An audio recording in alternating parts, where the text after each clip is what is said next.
What was or what could have been? Some bands had to part ways with some of their members from the beginning.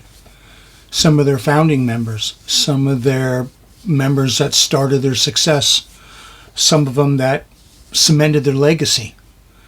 But they had to go separate ways, whether it be inflated egos, substance abuse, just inner turmoil within the band, or they just couldn't handle the pressure of the success. And I have 6 band members that left bands, and my question is, was the band better after they left? Or did the band sputter after they left? Both cases are true, and we're going to talk about it next.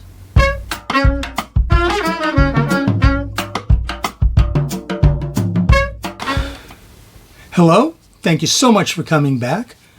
I truly appreciate it. You guys just continue to help me grow this channel. You continue to participate in the conversations, and I love it. It's great. I'm glad we could sit down and just talk about this stuff.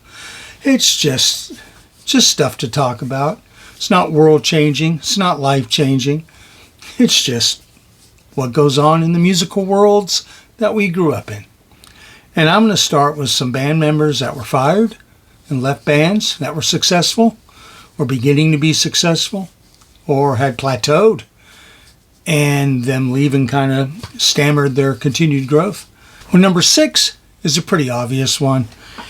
If it's the late 80s, early 90s, and you're kicked out of Guns N' Roses for substance abuse, you got a real problem. Boy, you got a problem. And I felt sorry for Steven Adler, their drummer. He played on their debut album, Appetite for Destruction.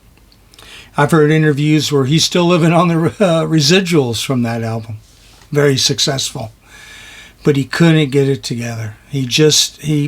Some people have that gene, and I really feel bad for them, where they just cannot control their urges and their dependencies. And he just fell deep. I'm glad to see he tours occasionally with his own band, playing songs off of Appetite for Destruction. And I've seen him perform with Guns N' Roses for a song or two every once in a great while. But yeah, Steven Adler, man, it's a real shame. They worked that hard and had that big of an album, and they weren't done, and they continued to be successful, but without him. And I feel bad. Steven Adler, yeah, that's number 6. Number 5 is a heartbreaking story. I mean, Scott Weiland of Stone Temple Pilots, what a talent. Probably one of the number 1 frontmen of the 90s. And he just couldn't control it. His heroin addiction. He went on to play in, speaking of Guns N' Roses, he went on to play with Velvet Revolver, a band that Duff McKagan and Slash put together. Kind of a hybrid of Guns N' Roses with Scott Weiland on vocals. It's a great album. I have it on CD. But he couldn't control it, and it's sad. And after joining Stone Temple Pilots again, they didn't work out. Too chaotic. They had to fire him again, and I think he died a year or 2 later from an overdose. And it's a sad story. And Stone Temple Pilots was nothing without him. That Guns N' Roses, they went on without Steven Adler and had great success. But Stone Temple Pilots, Scott Weiland was 90% of their allure. He's a fantastic frontman. Number 4, he was just in the news on one of them rock cruises, and it's Sebastian Bach with Skid Row. Boy, those first couple of albums of Skid Row were juggernauts. I mean, 18 and Live, just Youth Gone Wild, I'll Remember You. I mean, fantastic. But inner turmoil with one of the founding members, because he wasn't a founding member of Skid Row, and his ego, and he just didn't work out. So, and Skid Row never recovered. I mean, they went on to record albums, but they never had the success that they had with Sebastian Bach. He was an incredible frontman. He's let it all kind of go. I mean, he's got solo records, and I guess his arrogance has continued from stories I'm hearing. So it's a real shame because he's a real talent. At least he was. Number 3. Who do I have as number 3? Oh, Metallica. Dave Mustaine. Now, Dave Mustaine went on with Megadeth and had huge success. Huge success. Not Metallica's success, but close enough. But what would it have been like if he stayed with Metallica? He wrote some of those great riffs on Kill 'Em All. Would they have made Saint Anger? Would they have gotten together with Lou Reed to make that horrible pile of you-know-what album that they made with Lou Reed? Oh, that's a discussion for another day. Because Megadeth, I mean, Metallica, the Black Album would have been the Black Album with Dave Mustaine. Because he was a thrasher, and Megadeth continued to thrash. And Metallica stayed heavy, but they had some slow stuff. Would that have happened if Dave Mustaine stayed with them?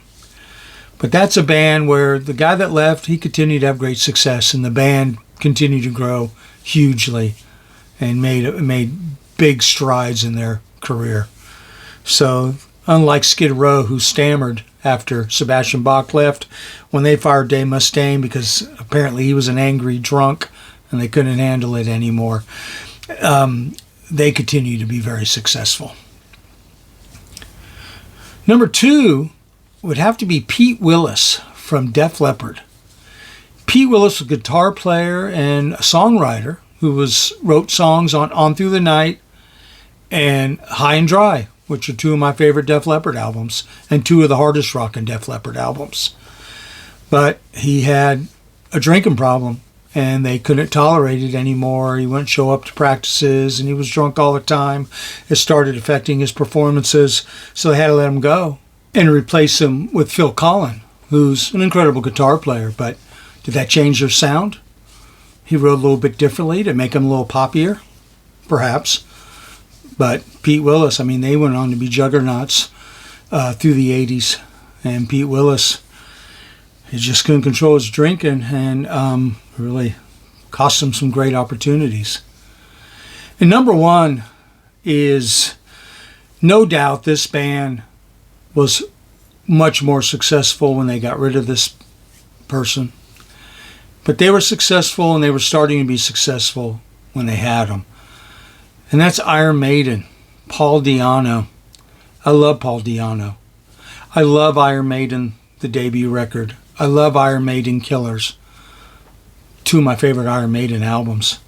Just so raw, so in your face, so unpolished. Loved it. Oh man, Murders in a Rue Morgue. Oh God, just good. Iron Maiden, the song, fantastic. But as they got bigger, Paul Di'Anno was having some substance abuse problems and some drinking problems, and they knew he wasn't going to be able to handle greater success. He just couldn't keep it under control. So they fired him, and they got Bruce Dickinson from a band, Samson, who was a local band near their area, and brought him in. And of course, Number of the Beast came out, and it was all over. They exploded and became worldwide, just absolutely. So they did become much bigger when they fired Paul Di'Anno, but I felt bad for Paul Di'Anno, and he just passed away, I think last year, year before. So it's very sad that it came to that. So those are 6 band members who were fired from bands for different reasons. And some became successful in other ventures. Some didn't.